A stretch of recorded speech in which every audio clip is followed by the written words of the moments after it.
esta conferencia, a millones de personas que están interesadas en conocer no solamente la palabra de Dios, sino también el beneficio que nos da el poder estar cerca de Dios y de la Biblia, y de qué forma la Biblia nos muestra con una forma increíble, impresionante, el panorama profético que está delante de nosotros y del cual estamos continuamente rodeados por todos los acontecimientos internacionales que ahorita están sucediéndose. En el libro de Daniel, que es un libro maravilloso escrito hace aproximadamente 2600 años, vemos nosotros de qué forma está el futuro de la humanidad. Es el único libro de toda la Biblia que profetizó exactamente cuando Cristo iba a morir en la cruz. No hay una profecía exacta de cuándo viene por segunda vez, porque viene como ladrón en la noche.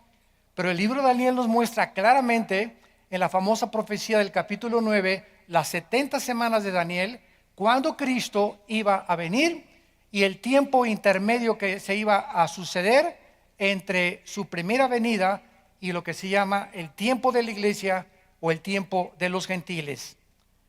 ¿Cuál es el futuro que le espera a las naciones? ¿Se podrá lograr la paz, la justicia y la prosperidad mediante las políticas y los tratados económicos de las diferentes naciones del mundo? Estas preguntas y muchas más son contestadas en este libro maravilloso de Daniel. Y veamos nosotros que en los próximos 6 capítulos que vamos a ir desarrollando, ya vimos el capítulo 1, la conferencia 1 y la 2, la 3 y la 4, podemos ir viendo el libro de Daniel de qué forma tan maravillosa se nos describe el futuro de la humanidad y lo que tenemos que atravesar antes de que Cristo regrese por segunda vez. Rápidamente, en el capítulo 1 se nos describe la invasión o el sitio contra Jerusalén por el rey Nabucodonosor. Nabucodonosor llega a Jerusalén, la sitia y se lleva cautivos a la mayoría de los judíos. Se quedan bastantes de ellos ahí en Jerusalén. Y entre estos judíos se encontraban 4 muchachos, que eran Daniel y sus 3 amigos. Al llegar a Babilonia vemos el principio satánico, porque todo esto tiene un trasfondo espiritual. Toda la Biblia es de carácter espiritual para mostrarnos el mundo que nos rodea, cómo afecta el mundo espiritual, el mundo físico. Y vemos el propósito satánico a través del rey Nabucodonosor, de que en el momento que llegan los jóvenes a Babilonia, se les quiere cambiar sus nombres, se les quiere cambiar su cultura, se les quiere cambiar sus ideas. ¿Por qué? Porque es el propósito del mundo que nos rodea. El mundo que nos rodea nos quiere robar nuestra identidad de hijos de Dios. El mundo que nos rodea no quiere que seamos diferentes a ellos. Y quiere decirte que tú eres también del montón y que somos de la borregada y que no tenemos ningún propósito, que no hay ninguna verdad absoluta, que todas las religiones llevan a Dios, etcétera, etcétera. Y vemos desde el principio de este maravilloso libro el propósito satánico de querer robarnos nuestra identidad, nuestras convicciones, el vocabulario que usamos como cristianos, la educación y las convicciones espirituales que debemos de tener como seguidores de Jesucristo. En segundo lugar, vemos nosotros que Daniel se rebela contra esto cuando quieren que él participe y sus amigos de la comida y el vino del rey. Daniel inmediatamente demuestra convicciones. Y quiero decirles algo, creo que ya es el momento, santos de Dios, de que tengas convicciones. ¿Qué significa tener convicciones? Tener convicciones significa estar convencido interiormente de que voy a decidirme. Si soy hombre, no voy a tocar a mi novia jamás, hasta que nos casemos. Voy a decidir como una muchacha que nadie me toque hasta que nos casemos. Y Señor, te lo prometo y quiero que tú me fortalezcas. Voy a tener convicciones de que solamente a mi esposa le voy a ser fiel. Voy a tener convicciones que mi vida va a ser guiada por la honradez, la integridad y nunca por la falsedad ni la insinceridad de mi corazón. Voy a tener convicciones de que nunca le voy a robar a Dios. Y estas convicciones, si no determinamos ya Es algo que tenemos que proponernos, como lo hizo Daniel en el versículo 8. Y Daniel determinó en su corazón, propuso en su corazón, estableció firmemente en su corazón no participar de la inmoralidad ni de las cosas que Babilonia tenía enfrente de él y de sus amigos. Sin esta determinación, sin estas convicciones, Dios no nos puede ayudar. Ahora, fíjense cómo funciona esto. Por ejemplo, tú eres una persona que fumas. Entonces, la convicción te dice, ya estoy totalmente convencido que físicamente estoy reduciendo mi vida 25 años, por lo menos, que es lo que te reduce el cigarro y las drogas. Y al estar convencido de esto, de que físicamente te estás autodestruyendo y además no puedo seguir sirviendo a Dios con nada que sea yo esclavo, porque Dios nos llamó a la libertad.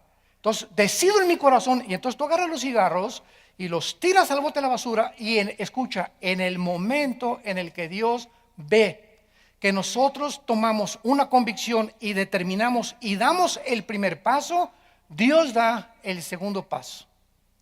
Dios no va a hacer nunca lo que nos corresponde a nosotros hacer. La responsabilidad es de nosotros. Dios hace su parte una vez que Él ve que nosotros hacemos nuestra parte. Pues ahora Pepito ya lo vi que ya tiró los cigarros. Entonces ahí viene detrás el poder de Dios para respaldar tu convicción y darte fuerza para que tú puedas mantenerte firme y no volver a participar de esta droga. Voy a proponerme, ya no quiero la pornografía, ya estoy harto. La pornografía me va a llevar a un punto donde me voy a volver una persona degenerada sexualmente. Me va a afectar mi comunión con Dios, me va a afectar mi relación con mi esposa. Los cielos se cierran totalmente sobre mi casa cuando hay pornografía o cuando soy adicto a la pornografía, porque Dios no bendice mi matrimonio. Dice en Hebreos 13:4, honroso sea el matrimonio sin mancilla, y a los adúlteros y a los fornicarios los juzgará Dios. Entonces tú llegas a esa convicción, yo no quiero eso, yo quiero las bendiciones de Dios, quiero un matrimonio santo, quiero un matrimonio donde haya paz, quiero tener una familia que podamos salir adelante todos como familia. En el momento que tú vas a tu casa hoy mismo y agarras todas esas revistas y videos y bloqueas ya, tú sabes los canales que no deben de estar en tu televisión, y tú puedes hablar a cualquier red de internet para decirle cancéleme el canal fulano y el canal fulano. Tú sabes muy bien, no te puedes engañar. Cuando tú haces eso, Dios te respalda. Y ¿sabe una cosa que pasó con Daniel? Que Dios le dio gracia. Viene entonces la gracia de Dios. Y dice el capítulo 1, versículo 17, a estos 4 muchachos, cuando Dios vio que tomaron estas decisiones, les dio conocimiento e inteligencia en todas las letras y conocimientos o ciencias. Y Daniel tuvo entendimiento en toda visión y sueños. Y esta es la razón por la cual Dios bendice con entendimiento. Hace poco fueron una compañía televisora a grabarme a Dallas, a la casa de ustedes, y querían ellos que yo formara parte de un programa que se llama Los Gigantes y la Biblia, porque de acuerdo a esta televisora en Estados Unidos no había muchas personas que hablen de quiénes fueron los gigantes, los Nefilim. Siempre se ha tratado en la antigua escuela teológica de que los gigantes, ¿verdad?, fueron la mezcla de los descendientes de Enoc y los descendientes de Caín, cosa que es imposible hasta genéticamente. ¿Por qué? Porque todo el mundo decía cómo podían los ángeles caídos mezclarse con las humanas, y siempre sacan el versículo, ¿verdad?, del Nuevo Testamento que Cristo dijo, es que serán como los ángeles en el cielo, que no se casan ni se dan en casamiento. Pero sin embargo la Biblia, como no es de interpretación privada, vamos a Judas, ¿verdad?, versículo 3 y 4, donde dice que los ángeles, está hablando de estos ángeles de Génesis 6, como los sodomitas, igual que ellos, se fueron en vicios en contra de naturaleza, tras carne extraña. Entonces, la forma como los ángeles se mezclaron con las mujeres en Génesis 6, no lo sabemos exactamente. Lo único que sabemos es que Satanás puede pervertir la genética humana, y lo logró. Entonces pudieron haberse metido en hombres, pudieron haberse, pudo haber habido una especie como de clonación hace miles de años. Algo sucedió que produjo seres monstruosos de 4 o 5 metros de estatura, con 12 dedos en las manos y 12 dedos en los pies, que poblaron la tierra durante 1000 años y se convirtieron en los enemigos del pueblo de Dios, porque cuando iban a entrar a Canaán, fueron los primeros que querían impedir que el pueblo de Dios se apropiara de las promesas de Dios. No hay duda que los gigantes eran obra de Satanás.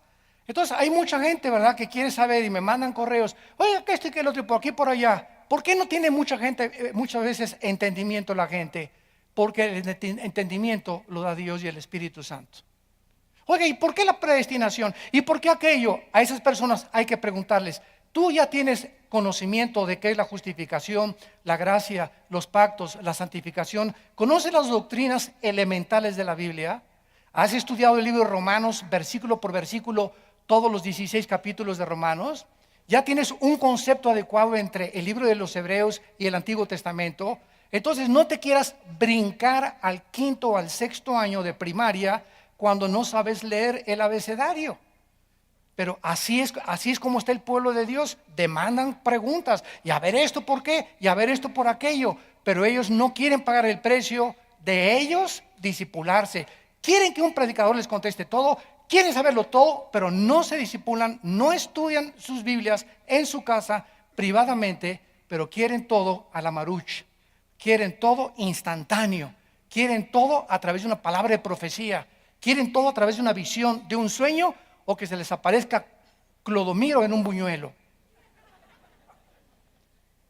Y finalmente vemos de qué forma, ¿verdad?, ante esta determinación de Daniel, él entra a formar parte del séquito de oficiales del rey Nabucodonosor. En el capítulo 3 vamos a ver de qué forma el imperio babilónico establece un estado totalitario. En el capítulo 4, Nabucodonosor se vuelve loco, el cual es un ejemplo de la locura a la que llegan todos los políticos y gobernantes del mundo cuando sacan a Dios de su ecuación. Todas estas enseñanzas espirituales tienen un significado profundo para el siglo XXI en el cual nosotros estamos viviendo. En el capítulo 5 se nos ofrece un retrato de los juicios futuros de Dios sobre un mundo desafiante como el rey Belsasar y la caída de Babilonia por medio de los persas. En el capítulo 6 el imperio persa quiere establecer la adoración imperial, demandando la fidelidad del pueblo al Estado. El capítulo 7 es el retrato del último gobierno mundial, en el cual será establecido por el anticristo, pero destruido con la segunda venida de Jesucristo. Así, a grandes rasgos, acabamos de compartirles los próximos 6 capítulos para que tengamos un panorama. Siempre es bueno tener un panorama de los libros, de los capítulos, como en CinemaScope, ¿verdad?, para poder entender ya después, analizar los versículos por versículos, de qué forma Dios nos quiere hablar. Muy bien, las profecías de Daniel, esto es muy importante. Las profecías de Daniel cubren un periodo de la historia que Cristo llamó en Lucas 21, versículo 24, el tiempo de los gentiles. Vamos a leer Lucas 21, 24 y dice así, es Jesucristo el que está hablando. Y caerán a filo de espada y serán llevados cautivos a todas las naciones. Y Jerusalén será hollada por los gentiles hasta que los tiempos de los gentiles se cumplan. Todo estudiante de la Biblia y de teología tiene que tener claramente esta doctrina que se llama el tiempo de los gentiles. ¿Qué significa esto? Muy bien. Desde que Nabucodonosor entró aquí en el capítulo de Daniel, capítulo 1, y sitió la ciudad de Jerusalén, antes los judíos tenían libertad para adorar a Dios. En otras palabras, tenían su templo, el sacerdocio levítico, tenían sus ofrendas, tenían todas estas cosas que Dios les entregó al pueblo de Israel. En el momento en que el pueblo de Israel se rebela contra Dios y abandonan a Dios, Dios los abandona a ellos. Por ejemplo, dice vamos a ver en segunda de Crónicas, capítulo 36, de qué forma se llevó a cabo todo lo que sucede en el libro de Daniel. Y Jehová, el Dios de sus padres, según de Crónicas 36, versículo 15 en adelante, envió constantemente a palabra a ellos por medio de sus mensajeros, porque él tenía misericordia de su pueblo y de su habitación. Mas ellos hacían escarnio de los mensajeros de Dios, menospreciaban sus palabras, burlándose de sus profetas, hasta que subió la ira de Jehová contra su pueblo y no hubo ya remedio. Por lo cual trajo contra ellos al rey de los caldeos. Aquí se está describiendo la invasión de Jerusalén por el rey Nabucodonosor. Los caldeos es otra frase que geográficamente nos ubica a Babilonia en tierra de Irak. Lo que es ahora la nación de Irak era la tierra de los caldeos, o también la tierra de Sinar, donde se encontraba Babilonia, y fue de las primeras ciudades en haber sido edificadas. Y dice, trajo al rey de los caldeos contra ellos, que mató a espada a sus jóvenes. Vean, aquí se nos describe todo lo que hizo Nabucodonosor. En la casa de su santuario, sin perdonar joven ni doncella, anciano ni decrépito, todos los entregó en sus manos. Asimismo, todos los utensilios de la casa de Dios, grandes y chicos, los tesoros de la casa de Jehová y los tesoros de la casa del rey y de sus príncipes, todo lo llevó a Babilonia. O sea, saqueó completamente Jerusalén. Y quemaron la casa de Dios, y rompieron el muro de Jerusalén, y consumieron a fuego todos sus palacios, y destruyeron todos sus objetos deseables. Los que escaparon de la espada fueron llevados cautivos a Babilonia, y entre ellos estaba Daniel, como lo vamos a ver. Y fueron siervos de él y de sus hijos hasta que vino el reino de los persas, para que se cumpliera la palabra de Jehová por boca de Jeremías, hasta que la tierra hubo gozado de reposo, porque todo el tiempo de su asolamiento reposó hasta que los 70 años fueron cumplidos.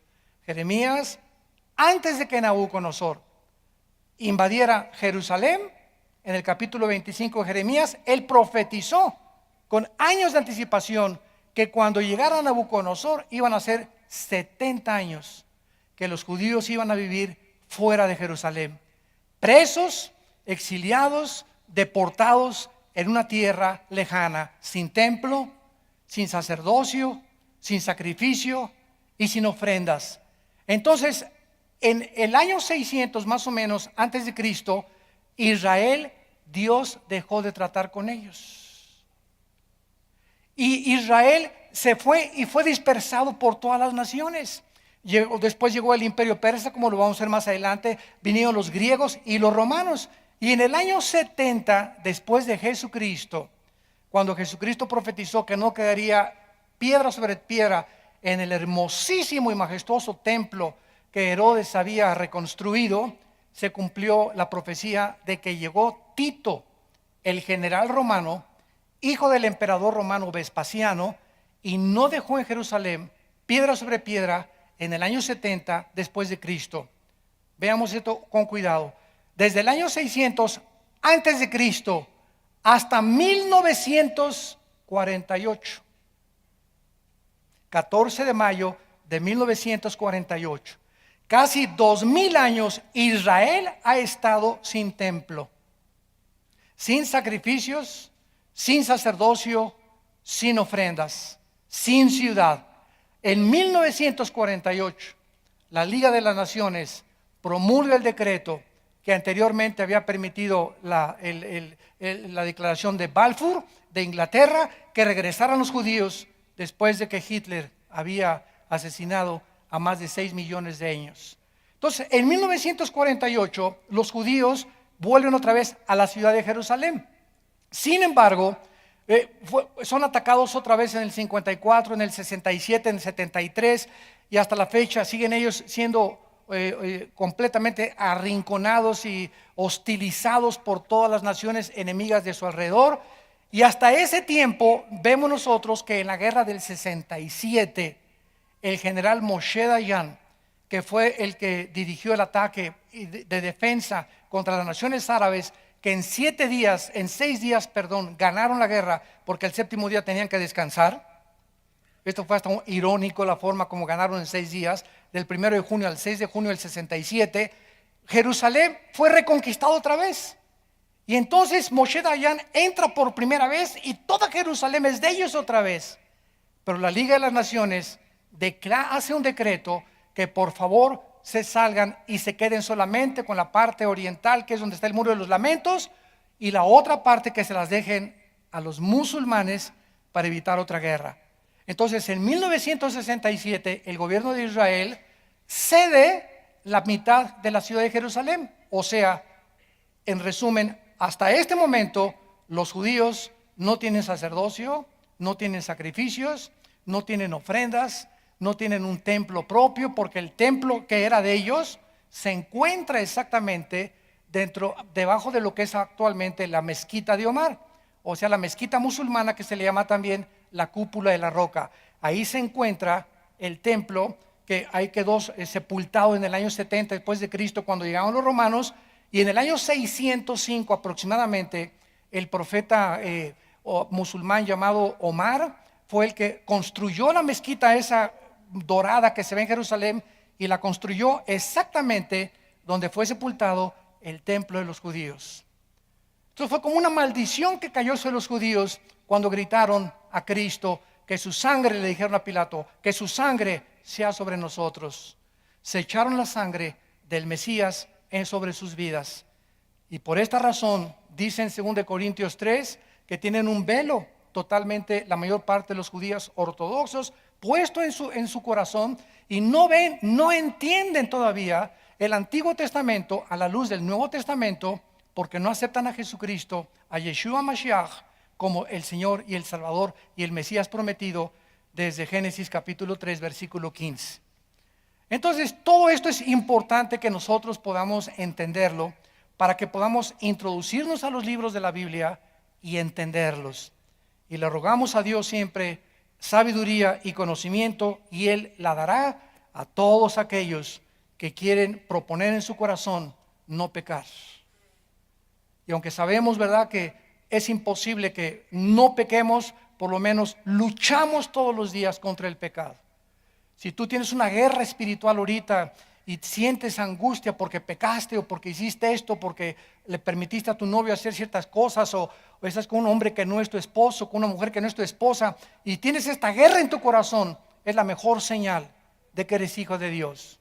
Malo cuando te acuestas en tus pecados y ya tu conciencia no te molesta.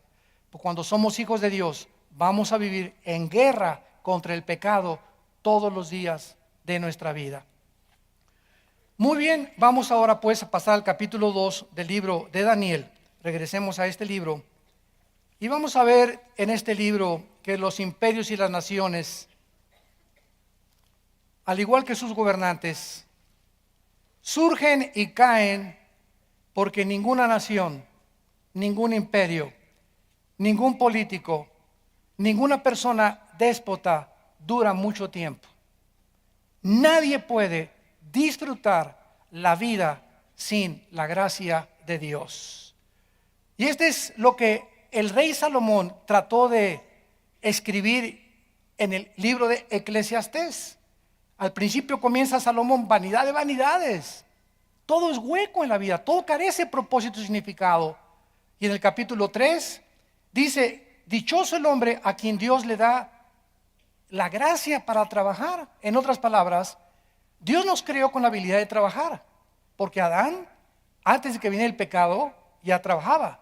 Génesis 2 le dijo Dios: no va a estar una hamaca con un coco y con un agua de limón, Adán. Nos creó desde antes del pecado para que pudiéramos ser productivos. Por favor, entiende esto. Dios nos creó para ser productivos. Tenemos que producir. Cualquier persona que no produzca es un holgazán, es un flojo, es una persona completamente dormida en sus laureles. Y si no producimos ahora el fruto que tenemos que producir, somos árboles secos, llevados por todos lados como las nubes en el cielo por cualquier viento que sopla. Entonces el trabajo era satisfactorio, pero cuando vino el pecado, el trabajo se volvió una carga para todos nosotros. Ay, levantarme el lunes en la mañana, y ay, el tráfico, y llegar a la oficina y verle la cara al jefe que tiene de acordeón, y ver a esta persona y ver a aquella, etcétera, etcétera. ¿Y para qué trabajamos? No, pues mejor yo no voy a sacrificarme tanto, voy a hacerme el dinero mejor fácilmente. Y vienen las ideas, ¿verdad? Pues vamos a robar o vamos a transar, o el que no tranza no avanza, o voy a tratar de cometer fraudes, o si tengo un taller mecánico voy a dar una bomba de gasolina usada para ganar unos centavos más. Y siempre estamos tratando de alcanzar un propósito o una meta rápido. Y cuando venimos a la Biblia, Dios nos dice: irá andando y llorando el que lleva la preciosa semilla. El trabajar, pones tu puesto de tacos, el primer mes tranquilo, poquitos pesos, vas recuperando tu dinero y vas caminando. Pasaron 1 año, 2 años, y si Dios ve que mantienes tu integridad en tu puesto de tacos, en tu taller mecánico, en tu tienda, en el oficio, como abogado, como doctor, lo que tú seas, y mantienes tus convicciones en tu corazón, Dios te bendice. Nunca antes. Tenemos que ser probados. Tenemos que ser probados antes de que se abran las puertas de los cielos. Y Dios prueba la integridad, la sinceridad, la motivación por la cual le servimos. A nosotros los pastores, Dios nos prueba simplemente por el amor que les tengamos a ustedes. Un pastor que no ama sus ovejas, o una pastora o esposa de pastor que no ama las ovejas, está fuera de la gracia de Dios. Y podemos circular y podemos reírnos y todo, pero si Dios no ve que nosotros nos interesamos por su pueblo y vivimos por su pueblo, porque ese es nuestro llamado, entonces somos unos hipócritas. Y puedes tú tener 10,000 personas en tu iglesia o 30,000 personas, eso no importa. El Papa tiene más que tú. Las sectas tienen millones de personas que lo siguen. Jim Jones llegó a 1,500 personas. El hecho que haya miles de personas siguiendo a una persona no significa realmente que esa persona sea un ungido de Dios. Dios ve los corazones, y lo que Dios ve es si esa persona ama al pueblo al cual nos ha llamado a servirlos. Entonces es importante que entendamos que el corazón tiene que ser probado, y Dios nos bendice. Pero cuando vas llorando con la semilla, regresaremos con gozo trayendo las gavillas. Habrá una bendición tremenda después de 30, 20, 40 años de servir a Dios. Yo comencé a servir a Dios en 1977, aquí en esta área de Satélite. Muchos de ustedes somos antes de Cristo, ¿verdad? Ya nos conocen. Pero desde el 77 comenzamos aquí, Tlalnepantla, Valle Dorado, toda esta zona de por aquí del norte. Parece que aquí fue la zona donde Dios nos llamó a establecer un baluarte aquí, ¿verdad? Yo le llamo a la iglesia un baluarte de la verdad, como le dice Pablo a Timoteo. Y desde aquel entonces, me acuerdo, hasta 1988, pasaron más de 15 años que yo no tenía coche. Y andaba en puras peceras, ¿verdad? En taxis por aquí, por allá, los estudios bíblicos. No teníamos nada, éramos pobres, ¿verdad? Teníamos apenas para comer, pero seguimos. La perseverancia es lo que Dios bendice. Y hasta 1986, 87, un señor de aquí, ¿verdad? Me reservo su nombre, nos regaló una combi por primera vez. Y comenzamos a comer ya bien, comenzaron a subir las ofrendas, etcétera, etcétera. Pero nadie comienza arriba. Para que no crean ustedes, ¿verdad? Que ahorita que nos ven aquí muy trajeado el brother, ¿verdad? Y con corbata, etcétera, etcétera, que hemos toda la vida sido así, ¿verdad? No, han sido tengo ahorita 40 años de ser cristiano y 37 de servir al Señor.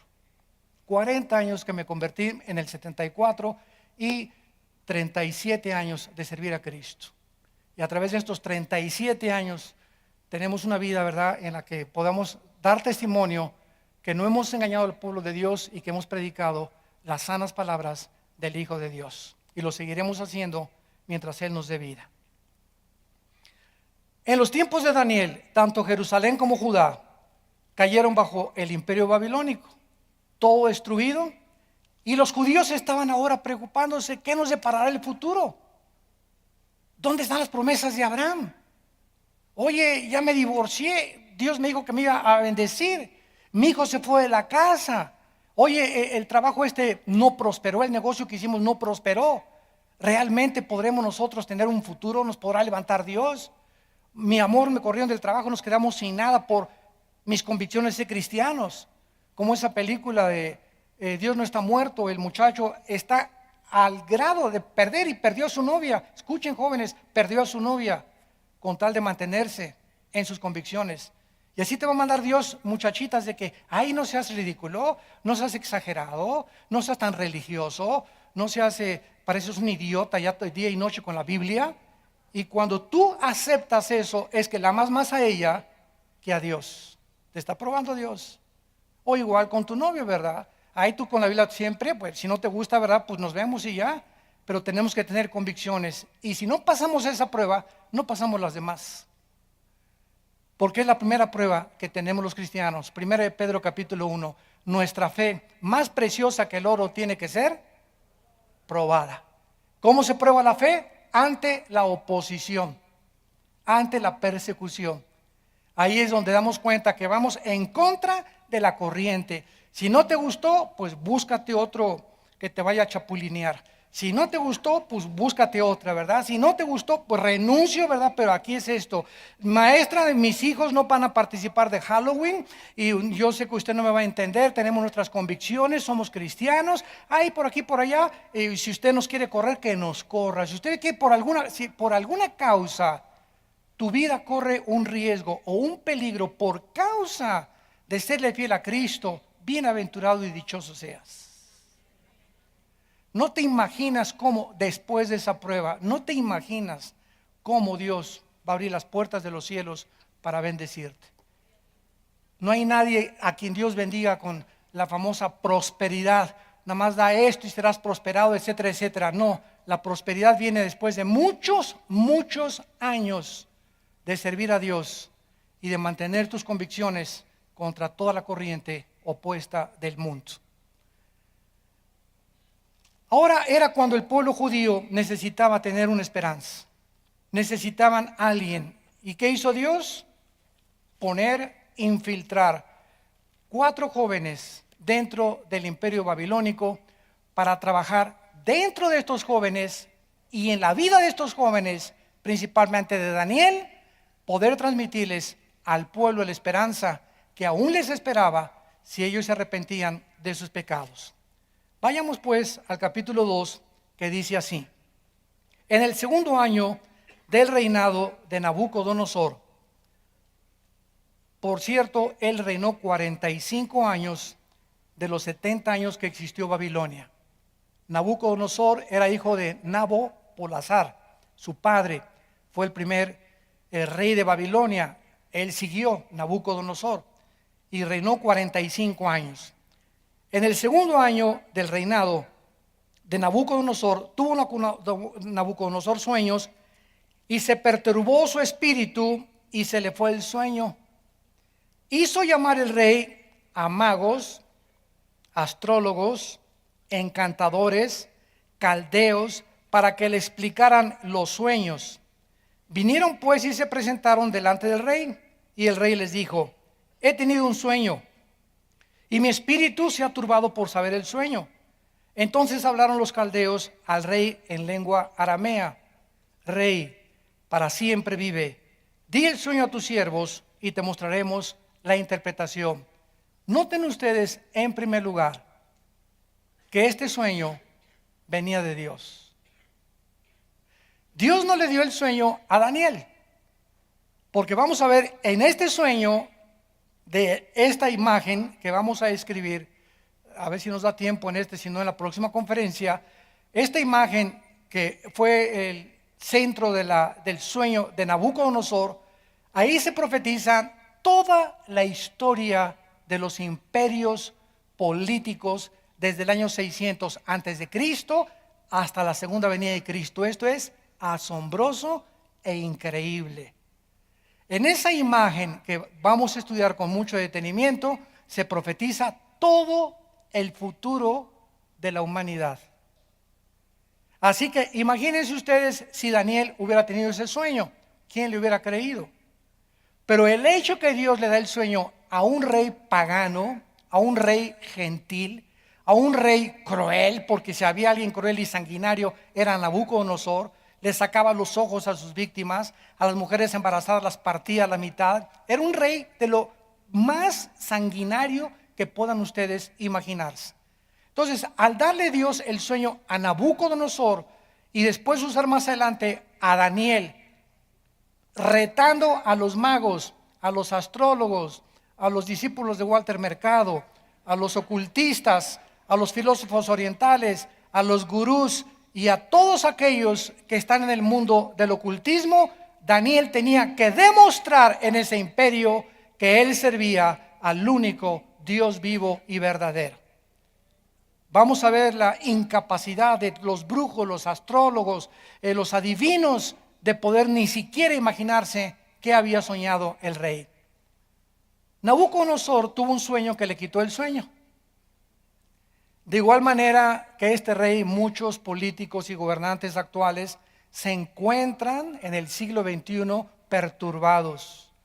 Se encuentran profundamente alterados por el futuro de la economía, el abasto del petróleo, el comercio, la inflación, las amenazas ahorita de guerras en el Medio Oriente, en Asia Menor, al norte, al este de Europa, con Ucrania, Lituania, Estonia. Ahora si Putin invade Estonia y Lituania y Latvia, que están naciones junto al mar Báltico, ahí sí interviene ahora la OTAN, y entonces si se arma, podría ser el inicio de una guerra internacional con una escalada de proporciones incalculables.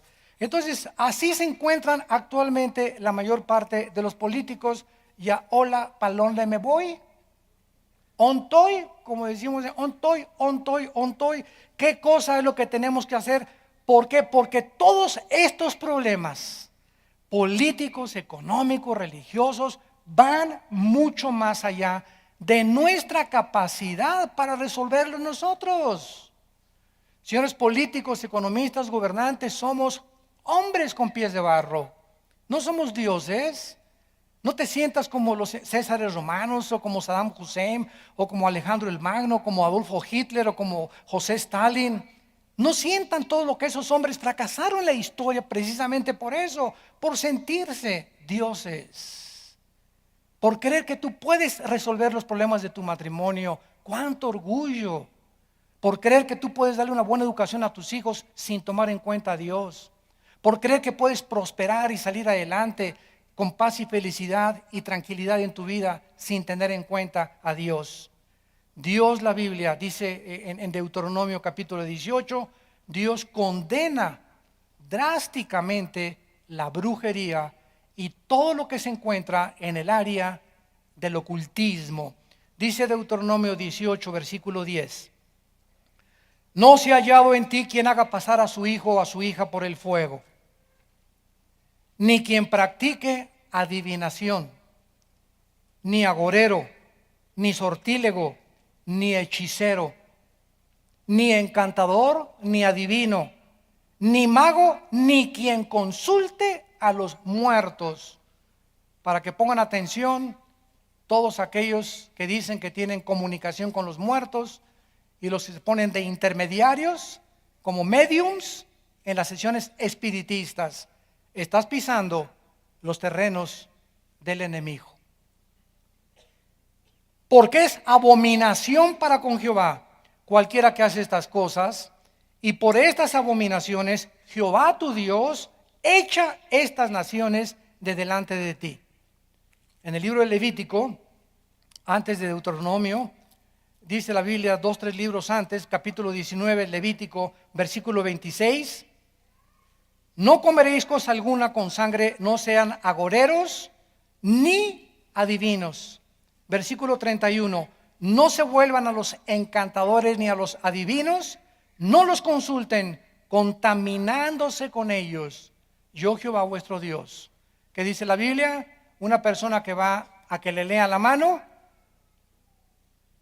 que parece juego inocente, alguna fuerza espiritual se está moviendo en la persona que te está leyendo la mano. Llámale como tú le quieras llamar. Si vas a que te lean el café, o si vas a que te lean los horóscopos, o que saquen el hígado de un pollo y el ojo de un chivo para que te lean el futuro. Cualquier persona que se involucre en este tipo de prácticas que parecen inocentes, hay energías que se vienen y que atraes sobre tu vida de maldiciones. Cualquiera que se atreva a jugar a la ouija, que porque por curiosidad, no es ninguna curiosidad ni ninguna cosa inocente, la tabla de la ouija es de lo más satánico que existe. Y si no, pregúntate tú en tu lógica elemental que tú tienes por nacimiento, ¿quién hace mover la ouija? ¿Cómo es posible? ¿Quién le da esos pensamientos? ¿Quién le da esa forma de responder? En ese momento te das cuenta, y si buscas en la historia, te metes a Google la historia de la ouija, te vas a dar cuenta, los resultados, el 85% de los muchachos y muchachas que han consultado la ouija o jugado con ella, acabaron en el hospital psiquiátrico. O cuando se casaron tuvieron problemas gravísimos en su matrimonio de múltiples desórdenes de su personalidad. Esquizofrenia, paranoias, psicosis, manías depresivas, todas estas cosas que la psicología y psiquiatría clasifica como problemas mentales, no son mentales, son problemas espirituales que has atraído a tu vida por maldiciones de tu pasado. La Biblia prohíbe, y ahorita vemos qué increíble es que la mayor parte de los gobernantes en el mundo, europeos, sudamericanos, consultan a brujos, se hacen baños con los brujos, participan de los ritos o rituales de los brujos, de los astrólogos, sin darse cuenta de qué cosa están ellos participando y por qué a esos países les va como les va, porque están en los terrenos del enemigo de Satanás. Llegaron los astrólogos y los magos y dice en el versículo 5, que el rey, cuando le dijeron los astrólogos y los magos, bueno, dinos qué soñaste. Qué fácil se la pusieron. Dinos el sueño. No, pues vi una estatua, etcétera, etcétera, y te vamos a dar la interpretación. Nabucodonosor sabía que si él les decía el sueño, iban a sacar una tontería. O sea, iban a decirle, esto es lo que significa, y él no iba a saber si realmente esta era la interpretación. O sea, iban a salir con algún chorizo, ¿verdad?, de ahí de Toluca. Entonces el rey les dice, ¿verdad?, no les voy a decir el sueño. Y los brujos y los astrólogos le rogaron, no, dinos primero el sueño y te lo interpretamos. No, yo quiero, si ustedes dicen que en el mundo del ocultismo, en el mundo de la astrología, en el mundo de la brujería, es más grande y realmente conoce Satanás el futuro como lo debe conocer Dios, díganme ustedes de qué se trata. ¿Y saben ustedes que este es el desafío de la Biblia? Vean ustedes aquí en Isaías capítulo 44, Isaías 44, el desafío que Dios lanza al mundo. Versículo 6 al 8, así dice Jehová, Rey de Israel y su Redentor. Isaías 44, 6. Jehová de los ejércitos, yo soy el primero y yo soy el postrero, y fuera de mí no hay Dios. Y vean ustedes la pregunta que hace Dios, ¿y quién proclamará lo venidero? A ver, pregunta a la vuelta del mercado, a los gurús que te pongan en orden la historia del mundo desde Adán hasta la segunda venida de Jesucristo. Consulta el Corán, consulta el Tripitaka de los Budas, consulta los Vedas de los persas, consulta los libros sabios de Confucio. Dice Dios, consulta los libros que tú quieras. No existe ningún libro que se considera sagrado que nos pueda poner en orden la historia del ser humano como lo hace la Biblia. Esto es más que una evidencia para aquellos que se dicen ateos o agnósticos o escépticos. Porque las evidencias aquí están, si hay un Dios, es lógico que Él es el único que puede poner en orden el futuro y decirnos qué va a pasar y qué va a pasar y qué va a pasar y qué va a pasar en el orden en que Él lo estableció, como fue el orden de estos imperios que sucedieron al reino babilónico y que designaron toda todas las cosas que iban a seguir después del reino de Babilonia a través de la historia del mundo. Y dice a continuación del versículo 7, y lo pondrá en orden. ¿Quién dice Dios? Proclámalo y lo pone en orden delante de mí, como hago yo desde que establecí el pueblo antiguo. ¿Se acuerdan de Génesis? ¿Qué pasó desde Génesis? Abraham, tu descendencia se va a ir a Egipto y serán cautivos 400 años y después saldrán, y recorremos Génesis y recordemos el Éxodo y Levítico y los Números, y vemos cómo Dios va mostrándoles a cada uno de los líderes la continuación de todo su plan, y hasta que llegamos a Cristo. Y cuando llegamos a Cristo, al Nuevo Testamento, Él es la imagen del Dios invisible. Habiendo hablado Dios muchas veces de otras formas, por sueños, profecías, apariciones, visiones, por los profetas, ahora nos ha hablado por Jesús Hijo. Cristo es la última palabra y revelación de Dios al mundo, Jesucristo. Y Jesucristo les revela a sus discípulos en un orden perfecto todo lo que iba a pasar después de que lo crucificaran. Cuando tomó la última cena, Cristo pregunta, ¿quién le dijo que era la última vez que estaría con sus discípulos? ¿Cómo sabía él que exactamente en esa noche lo iban a aprender? Porque él conocía el tiempo que Dios le había dado para su futuro. Solo Dios lo podía hacer. Y siempre Jesús dijo, mi tiempo no ha llegado. Desde que nació estuvo consciente Jesús de que el tiempo de su vida y su muerte serían el tiempo exacto que el Padre había escogido. Buda jamás lo dijo, Mahoma jamás lo dijo, Maharashi Dashi Makakashi Kukuchi tampoco jamás lo dijo, tu padrino.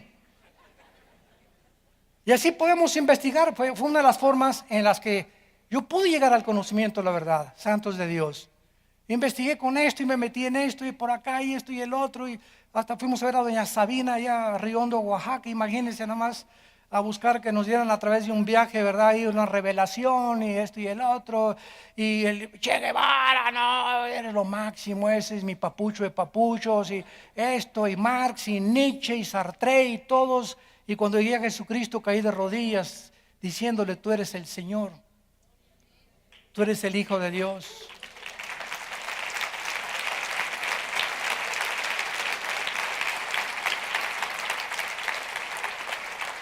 Y si no es Él, ¿quién es? Si no es Él, ¿quién es? Dime. Como decíamos allá en mi rancho, tráeme tu gallito Giro. ¿Quién es? ¿Quién es tu gallo? Dímelo, dime, al hombre que más admiras. Llámese ateo o no ateo, líder, dime y compáralo con Jesucristo. Y busca cualquier libro que tú quieras en los billones de volúmenes de literatura que existen en las bibliotecas del mundo, y tráeme un libro que ni siquiera se atreva a comparar con la información que contiene la Biblia. No hay. Fíjate, qué privilegio el ser llamados hijos e hijas de Dios. ¡Qué privilegio! Y sigue el mundo igual que en tiempos de Daniel, con los astrólogos y con los horóscopos, y de una filosofía al otro lado, y la dianética, y la ciencia de la salud, y la nueva era, y ahora esto, y ahora la cabala, y por todos lados siguen surgiendo y surgiendo y surgiendo y surgiendo, y sigue en el cielo la cruz diciendo, yo soy el camino, la verdad y la vida.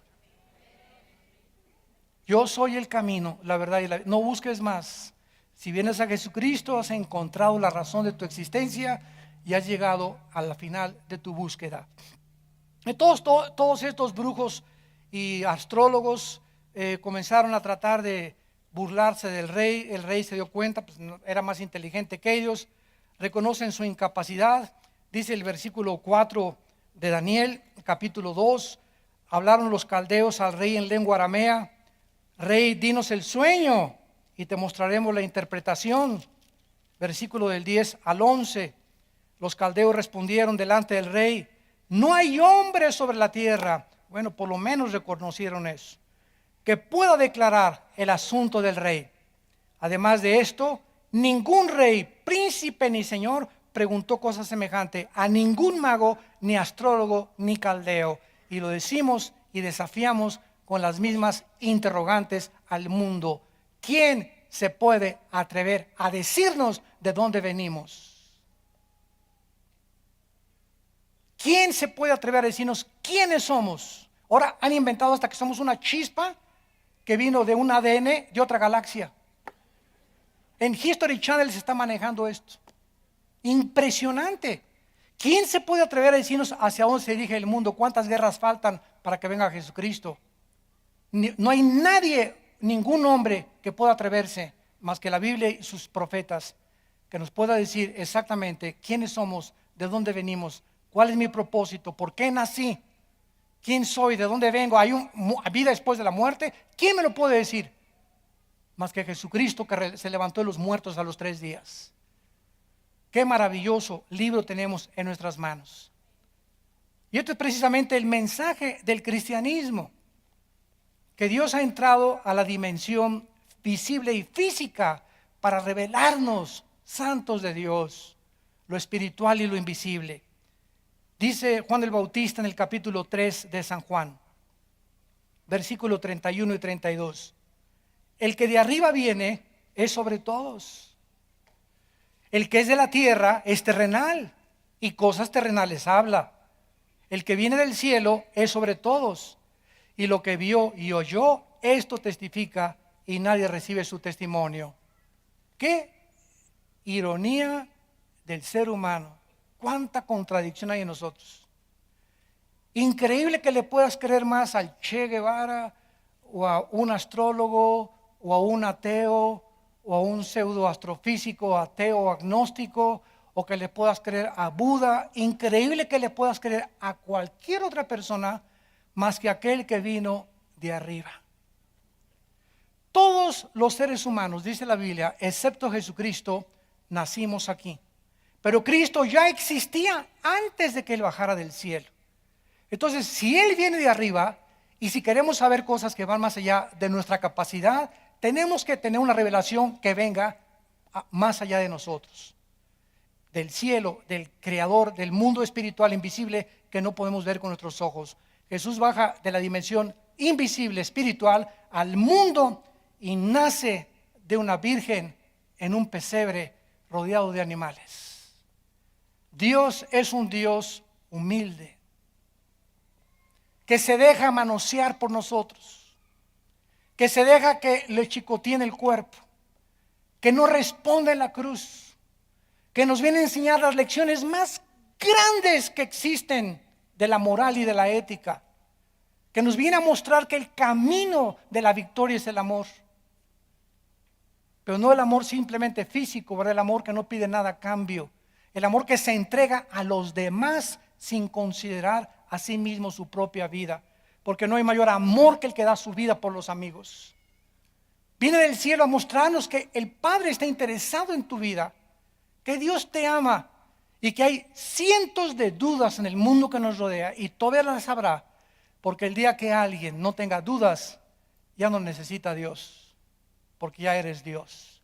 Así que mientras seguimos el camino que estamos siguiendo hasta que Cristo venga, vamos a tener dudas y las vamos a encontrar dudas y las vamos a resolver, vamos a encontrar cosas que van más allá y nos vamos a pelear que esto y que el otro y por puntos de vista y perspectivas, pero podemos caminar con Cristo y llegar al conocimiento pleno de la verdad. Y esto es lo que Dios nos ofrece a través de su Hijo. Yo soy la resurrección y la vida, dijo Jesucristo, y cualquiera de ustedes que cree en mí no se va a perder, sino tendrá la vida eterna. Nadie ha bajado del cielo más que el Hijo de Dios. Se encarnó en un hombre para mostrarnos cuál era el camino de la verdad, de la justicia y de la santidad. Y finalmente, vemos aquí en Daniel que ante la incompetencia de estos magos y astrólogos, el rey Nabucodonosor los condena a muerte. Y dice el versículo 12 del capítulo 2, por esto el rey, con ira y con gran enojo, mandó que matasen a todos los sabios de Babilonia. Y se publicó el edicto de que los sabios fueran llevados a la muerte, y buscaron a Daniel y a sus compañeros para matarlos. Y aquí vamos a ver después qué increíble el carácter de Daniel. ¿Se imagina a Daniel? Aleluya, gloria a Dios, que se los echen a todos. Y sin embargo, vamos a ver más adelante algo impresionante, que Daniel intercede ante el rey y él le dice, aquí voy a este es el sueño, rey, y con eso les perdona la vida a todos los brujos y a todos los astrólogos. Y durante todo el tiempo que Daniel pasó en Babilonia, les enseñó a muchos de estos sabios y astrólogos el camino de Dios. ¿Quiénes fueron los que siguieron la estrella de Belén cuando Cristo nació? Los famosos reyes magos, Melchor, Baltar y Balcazar. Nada de eso. Ni San Clodomiro, ni San Perico de las Palotes, ni tampoco ni San Patricio. La Biblia no menciona nombres, ni que eran negro, ni blanco, ni amarillo. Menciona a 3 hombres que tenían conocimientos científicos, no de la astrología, sino de la astronomía. Estos hombres, perfectamente bien, guiados por esa estrella, eran sabios de Babilonia. Y ahora se comprueba que venían de Irak. Desde allá vinieron a Belén a descubrir al Hijo de Dios, quien les dio conocimiento cientos de años atrás, cuando Daniel vivió en Babilonia y rescató con su testimonio a la mayor parte de ellos. Padre, te damos gracias por tu palabra. Qué maravillosa es tu ley, Señor. Lámpara es a nuestros pies, lumbrera a nuestro camino. Oh Señor, guíanos conforme al camino de la justicia. Gracias porque tú eres un Dios santo y amas la santidad y vives en la luz. Tuya es la sabiduría y tuyo es el poder. Tuyo es el quitar reyes y poner reyes. Tú mudas los tiempos y las edades. Tú revelas lo profundo y lo escondido, y contigo mora la luz. A ti, Dios de nuestros padres, Abraham, Isaac y Jacob, te bendecimos por habernos regalado a tu santo Hijo Jesucristo, quien ha venido a iluminar nuestras vidas, a darle propósito y significado a nuestras vidas y a mostrarnos el camino de la verdad. En esta mañana Él les ofrece a muchos de ustedes que vengan a la cruz. Y si en esta mañana hay personas que quieran invitar a Cristo por primera vez, dile estas cosas en lo secreto de tu corazón. Señor, te pido perdón por mis pecados. Creo que en la cruz pagaste con tu sangre por ellos y que a los 3 días resucitaste de los muertos. Te pido que entres a mi vida como mi Señor y mi Salvador. Lávame con tu sangre preciosa. Quiero vivir para ti y conocer la verdad. En el nombre de Jesús. Amén. ¿Quién vive? Gracias a Dios.